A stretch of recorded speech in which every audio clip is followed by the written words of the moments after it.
মেদিনীপুর পৌরসভার স্বাস্থ্য বিভাগের বিরুদ্ধে এক্সপায়ারি ওষুধ দেওয়ার অভিযোগ উঠল। অভিযোগ তুলেছেন মেদিনীপুর পৌরসভার অন্তর্গত 11 নম্বর ওয়ার্ডেরই বাসিন্দা চণ্ডীপ্রসাদ দত্ত। আর সেখানে এক্সপায়ারি ওষুধ দেওয়ার অভিযোগ উঠল পুরসভার স্বাস্থ্যকেন্দ্রের বিরুদ্ধেই। আর এই ঘটনায় রীতিমতো তোলপাড় সৃষ্টি হয়েছে। এক্সক্লুসিভ দেখাচ্ছি, দেখুন যে ছবি, যেখানে ডেট স্পষ্টতই অক্টোবর মাসেই মেয়াদ উত্তীর্ণ হয়ে গেছে। একেবারে এই ছবি দিকে নজর রাখবো আমরা, তার আগে এই সমস্ত বিষয়ে আপডেট রাখবো এবং সমস্ত বিষয় জানাবো আপনাদের বিস্তারিতভাবে। আমার সঙ্গে রয়েছে আমার প্রতিনিধি, আমার সহকর্মী ফোন কলে শুভ। একেবারেই পশ্চিম মেদিনীপুরের ঘটনা, সেখানে এবার পুরসভার স্বাস্থ্যকেন্দ্রে এমন ঘটনায় রীতিমতো চাঞ্চল্য। তোমার কাছে কি আপডেট, কি তথ্য রয়েছে? জানিয়ে রাখবো যে প্রতিটি পৌরসভায় একটি করে স্বাস্থ্য বিভাগ থাকে এবং কোথাও সেটা আয়ুর্বেদিক বিভাগ হয়, কোথাও হয় হোমিওপ্যাথি। সেই একই রকম ভাবে মেদিনীপুর যে সদস্য সেই পৌরসভাই ছিল অ্যালোপ্যাথি একটি বিভাগ, বহির্বিভাগ, যেখানে চিকিৎসার জন্য মূলত কিডনি এবং প্রেশার সংক্রান্ত চিকিৎসার জন্য গিয়েছিলেন 11 নম্বর ওয়ার্ডের বাসিন্দা চণ্ডীপ্রসাদ বাবু। তিনি যেটা অভিযোগ করছেন যে তাকে ডাক্তারের চিকিৎসকের পরামর্শ নেওয়ার পর যে ওষুধ সেই স্বাস্থ্য কেন্দ্র থেকেই দেওয়া হয়েছিল, সেইগুলি সমস্তই ছিল এক্সপায়ার্ড ওষুধ। এবং তিনি সেই এক্সপায়ার্ড ওষুধের বাড়িতে নিয়ে আসার পর তার পরিবারের লোকজনরা যখন দেখেন, তখন দেখেন যে প্রত্যেকটা ওষুধই এক্সপায়ার্ড। এবং তার অভিযোগ যে তিনি এটা লক্ষ্য করেছেন বলেই সেই ওষুধ তিনি গ্রহণ করেনি। যদি যে সমস্ত মানুষরা স্বল্প শিক্ষিত বা এই সম্বন্ধে ওয়াকিবহাল নন, তারা যদি এই এক্সপায়ারি ওষুধগুলো খান, তাহলে তাদের কি পরিণতি হবে? খোদ সরকারি চিকিৎসা ব্যবস্থায় যদি এই অবস্থা হয়, তাহলে সাধারণ মানুষ কোথায় যাবে? এই প্রশ্নটাই চণ্ডীবাবু তুলছেন।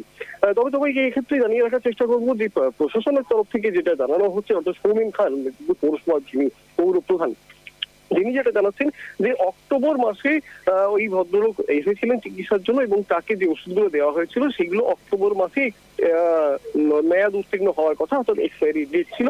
তিনি পরবর্তী সময় সেই ওষুধ নিয়ে যান, অর্থাৎ নভেম্বর মাসে আজকের ডেটে সেই ওষুধ একদম স্ট্র্যাটেজিক্যালি বলা হয় যেতে পারে যে একদমই এক্সপায়ার্ড। তবে এই ব্যবস্থা তিনি খোঁজিয়ে কেন এই ঘটনা ঘটলো, তিনি এ ব্যাপারে খোঁজ খবর করছেন এবং সংশ্লিষ্ট যে চিকিৎসক তাকে তিনি লিখে পাঠিয়েছেন এ ব্যাপারে বিস্তারিত জানার জন্য, এবং ভবিষ্যতে যেন এই ধরনের কোনো ঘটনা না ঘটে সে ব্যাপারে। কিন্তু শুভ, সাধারণ মানুষের ভরসার জায়গা কোথায়?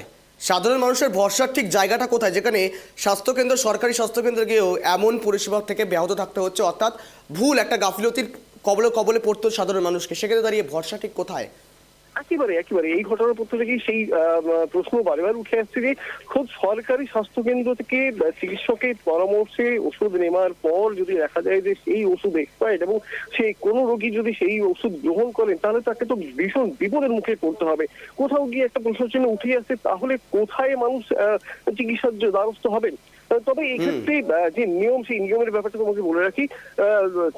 যে ওষুধ বা যে মেডিকেল কিটস রোগীর জন্য ব্যবহার বা রোগীকে দেওয়ার জন্য রাখা হয়, সেই কিটস বা ওষুধ যে মাসে এক্সপায়ার তার 1 মাস আগে থেকেই সেগুলোকে স্টপ করে দেওয়া হয়, অর্থাৎ বন্ধ রাখা হয় প্রদান। কিন্তু এখানে যেটা হয়েছে, অক্টোবর মাসে ওই ভদ্রলোক চিকিৎসার জন্য যান এবং অক্টোবর মাসে এক্সপায়ার্ড যে ডেট, সেই ডেটেই ওষুধ তাকে দেওয়া হয়। এবং এখানে টেলমি ব্র্যান্ডে টেলমি ফর্মুলার একটি তাকে ওষুধ দেওয়া হয়, যেটা ব্যবহার করা হয় প্রেশারের জন্য, এবং সেটি 1 পাতা নয় 2 পাতা নয় 4 পাতা তাকে দেওয়া হয়েছিল।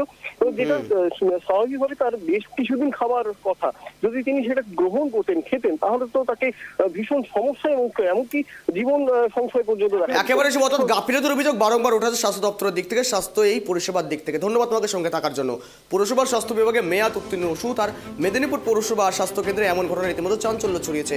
আর জায়গা ঘিরে এখনো পর্যন্ত পৌরসভার চেয়ারম্যান তিনি সমস্ত ঘটনার বিষয়ে আশ্বাস দিয়েছেন যে সমস্ত বিষয় খতিয়ে দেখা হবে, উপযুক্ত ব্যবস্থা গ্রহণ করা হবে।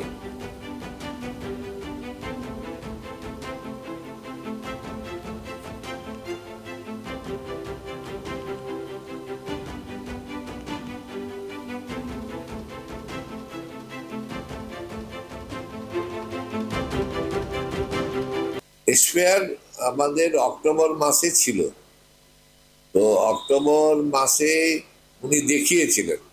তো যাই হোক, যে কোনো কারণে হোক, ওষুধটা একটা মিস্টেক হয়েছে। আমরা সঙ্গে সঙ্গে ডাক্তারবাবুকে ডেকেছি, ফার্মাসিস্টকে বলেছি এইরকম যাতে ভবিষ্যতে না হয়। এবং ওনার কাছ থেকে সে ওষুধটা রিটার্ন করে নিয়ে আবার নতুন করে তাকে ওষুধ দেওয়া ব্যবস্থা যাতে হয় তার উদ্যোগ নিয়েছি। এবং আমরা এই ব্যাপারে অনেক বেশি সচেতন এবং আমাদের মেদিনীপুর পৌরসভা স্বাস্থ্য দপ্তর তারা অনেক বেশি করে ভালো করে মানুষের সাথে থেকে কাজ করছে। এই একটা ভুল হয়েছে, এটা এটা কার ভুল কি বলবেন, মানে এই ব্যাপারটা হলো কিভাবে? এটা আমাদের ওষুধ যারা সাপ্লাই দেয় সেখান থেকে এই অক্টোবর মাসেই ওষুধ দিয়েছে, আবার যার ফলে অক্টোবর মাসে এক্সপায়ারি সেরকম ওষুধগুলো এখানে দিয়েছে এবং মানে এই কয়েকদিনে তো আর এত ওষুধ ব্যবহার হবে না। মানে সচেতনতার অভাব ছিল যে- অবশ্যই সচেতনতার অভাব ছিল। আমরা সঙ্গে সঙ্গে বলেছি ডাক্তারবাবুদের, ফার্মাসিস্টকে, আমাদের সিস্টারদেরকে যেন ভবিষ্যতে এইরকম ধরনের যেন না হয়, তা নাহলে কিন্তু আমরা প্রয়োজন আইন মাফিক ব্যবস্থা নেওয়া। কোনো এক্সপায়ারি ওষুধ কাউকে যেন না দেয়া হয় এবং প্রতিদিন প্রতি সপ্তাহে চেকিং করা হোক ওষুধগুলো। এটা আমাদের যাদের গাফিলতি তো হয়েছে আমরা ইনকোয়ারি করছি যাতে ভবিষ্যতে আর কোনোদিন এরকম ঘটনা না হয়।